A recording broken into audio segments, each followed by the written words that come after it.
But this Chihuahua also had its two front legs missing, and that made it even more funny. I'm sorry. What's going on, everybody? It's Michael Wiley here with Flipping Mobile Homes, back at you with another video. And today's going to be a little bit more of a lighter fare. So what you're about to see is me actually going to inspect a mobile home. And the reason why I wanted to make this video is because I often cross paths with people who are so eager to get their first mobile home that they are willing to just jump off into something that could be a very bad investment decision. So in this video right here, we're going to be taking a look at something that from the outside and without some proper knowledge appears to be a pretty good deal, but you're going to see here in a second. Let's get into it.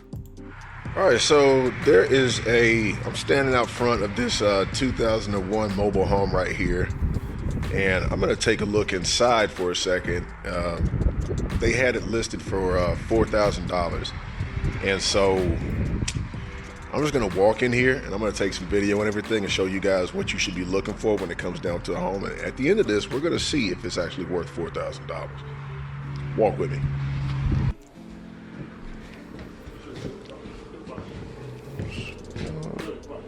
All right, so let me pause this right quick. I want you to take a look at this little area right here. Now, what you're looking at, that is the area right underneath the kitchen sink, and that right there is a piece of sheetrock that her husband slash live-in boyfriend actually put there. I guess he called himself making some repairs or something. Folks, if you have a leak, the worst way that you can take care of it is by sealing it up and pretending that it is not there.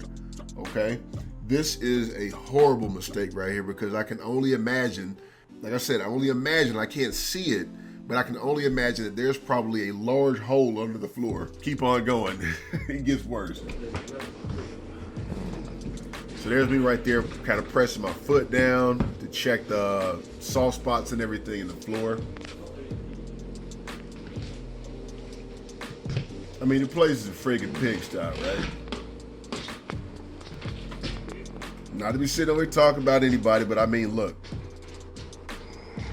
when you get down to like a certain socioeconomic level, man, people just start saying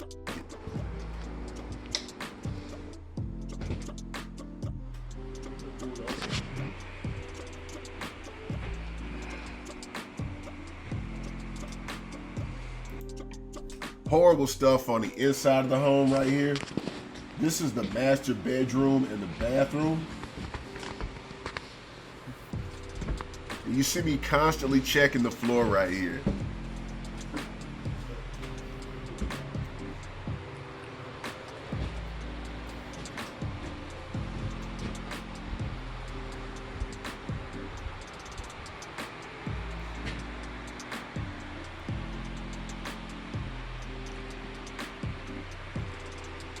All right, now folks, I kind of want to explain something to you right here before I go a little bit further in this video. Now, the woman in this video, she was selling this mobile home for, it was a 2001, she wanted $4,000 for it. So it's important at that point in time, remember like I talk about like motivated sellers, right?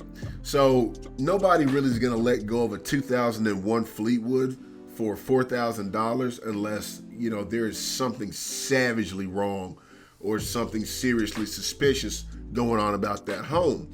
And what she was telling me is that her son or something like that lived out there in Texas, and just her and her live-in boyfriend or whatnot were trying to move out that way. And they really only had about a month to do that, and that I could get the trailer at, you know, a steal. You know, it sounds good on the surface, but I'm gonna show you why that becomes like really suspicious, because, you know, it just so happens that I'm not going to sit here and judge anybody by their looks, but I mean, that's what people tend to do, right? If you're running down the street, you know, covered in dog shit or something like that, people are going to assume that you are crazy, and you might actually be a good person, but it's all about the appearances. And when I went into this house and I saw the way that they carried themselves and everything, it was clear that there was, you know, rampant drug use and everything in their lives somewhere, because you just don't live in squalor like this if you're in your right mind.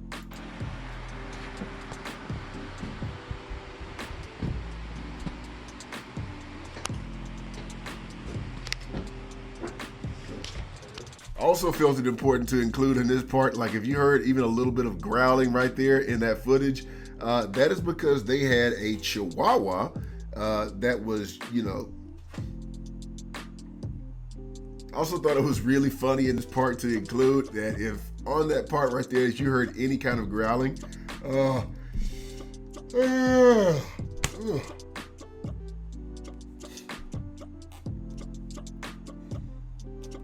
also thought it really funny to mention in this part that they had also thought it really funny to mention on this part that they had a Chihuahua, and if you heard some growling right there, and if you know anything about Chihuahuas, they are some really ornery little dogs who just do not like anything outside of the ordinary, right? But this Chihuahua also had its 2 front legs missing, and that made it even more funny. I'm sorry. Here we are going into like the living room area. You can see right here, there used to be like a fireplace and everything right here. There's all sorts of, clearly somebody is trying their hand at like some DIY work, right? And so there's a lot of sheetrock work in here. And let me tell you something, folks. You'll find sheetrock in mobile homes. There's no biggie about that, right? But the reason why when you go into mobile homes, and you'll a lot of the times, whereas in a stationary home, a traditional real estate home, you will not see any sticks or anything like that on the wall. In a mobile home, you will find those. And that's because in a typical house, in between those sheets of sheetrock, people will put plaster right there, and they'll smooth it out and everything. They'll screw in everything, and they'll go ahead and put plaster over it. They'll smooth it out. Then they'll paint over it, and then you'll never know the stuff is there. That's because the house isn't going anywhere. Now, with a mobile home, you'll find these sticks separating the sheetrock. That's because the home has to be able to move. So if you've got somebody doing all this sheetrock work in there, and they're just plastering stuff all the way through, which is not bad. It's cool if you own the home and you know it's not going anywhere, but they didn't do it like that. Number one, they didn't even own the place, and you're in here putting up all this sheetrock, okay? That's nuts. Now we get into the haunted part of the mobile home, obviously. Look at all this mess right here, just exposed, just everything. And they had a month to get this place out of here. That's insane. Now this right here don't look like the damn set of a Stephen King movie. I don't know what does. Look at this.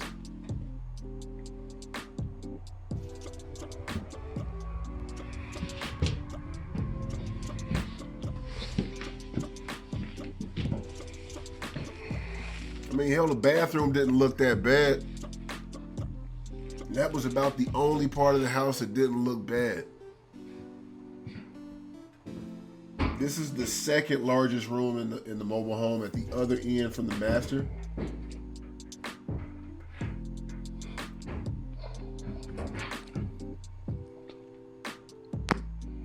Assuming that's part of some kind of a dog pen or something like that. Just lots of graffiti and stuff back here.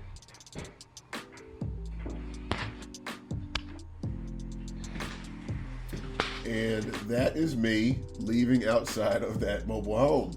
So I wanted to show you like a couple of other things right here too. And that is going to be, all right, so folks, this is what the mobile home looks like on the outside of it.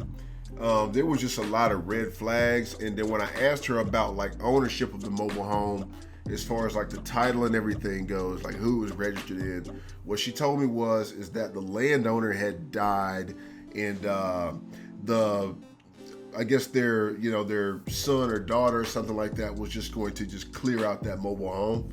And clearly they had done some work in there, and there's like some scrap metal and stuff being done back here in the background. I guess like they're trying to like put on a roof on this place. And it could have had some potential. I'm not gonna lie to you. Could have had some potential, but just the way it was very suspicious.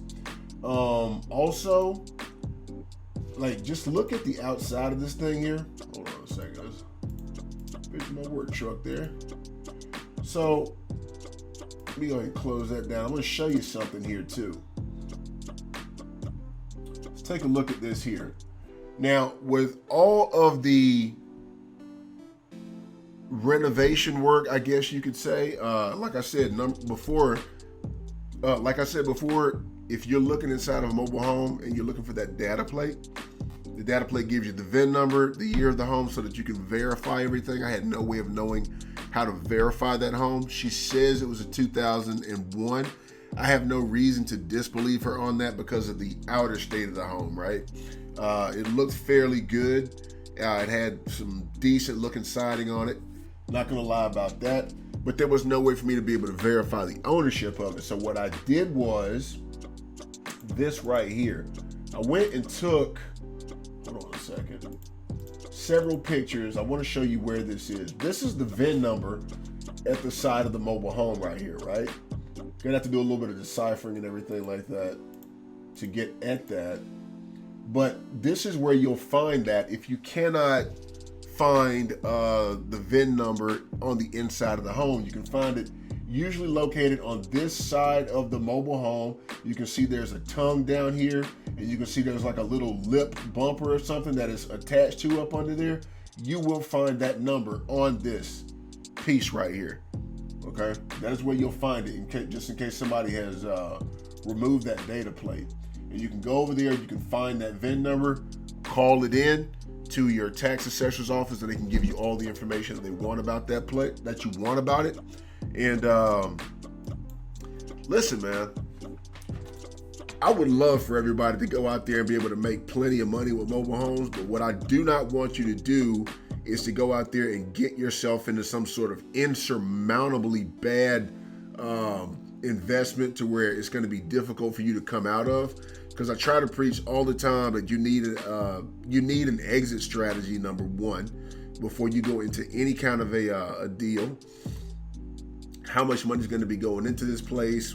What's the time frame am I looking at? If you got yourself a decent crew, you can flip a mobile home anywhere from between, I don't know, if the damage isn't like super extensive, you could do a turnaround in like a couple of weeks, month tops if you got yourself a crew.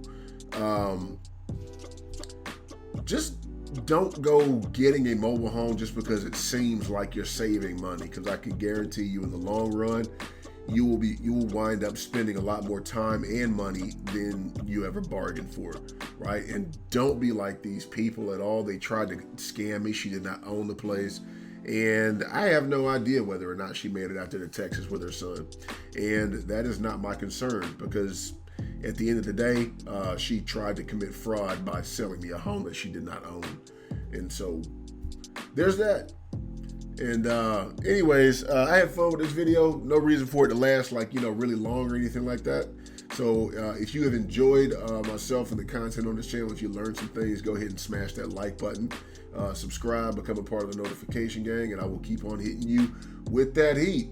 Also, if you would like to work with me and know more about mobile homes, I also have a link down there in the description that you can click on, watch a quick short video, answer a short questionnaire, and you can schedule a call with me. We'll hop on the phone. You know my energy is good, and I hope yours is good too. So with that being said, I'll catch you next time. Peace.